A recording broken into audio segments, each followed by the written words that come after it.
ಇನ್ನಲ್ಲಿರುವಂತಹ ಅಧಿಕಾರದ ಮದ, ಇನ್ನಲ್ಲಿರುವಂತಹ ಈ ಸಂಪತ್ತಿನ ಮದ, ಈ ನಿನ್ನ ಅಧಿಕಾರ, ಈ ನಿನ್ನ ಸಕಲ ಸಂಪತ್ತು ದಯನೀಯ ಸ್ಥಿತಿಯನ್ನು ಕಂಡು ಗಹಗಹಿಸಿ ನಗುವೆಯ ಪಾಪಿ ಹೀಗೆ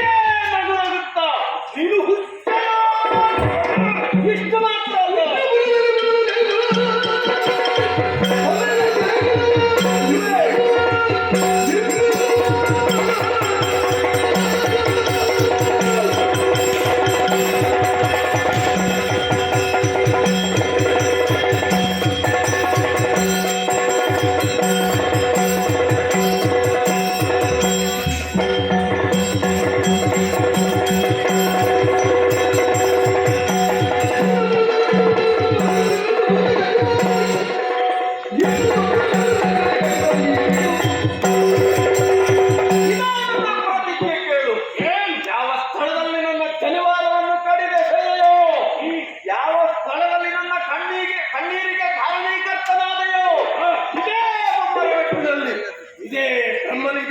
ಸರಹದ್ದಿನಲ್ಲಿ ಇನ್ನೊಂದು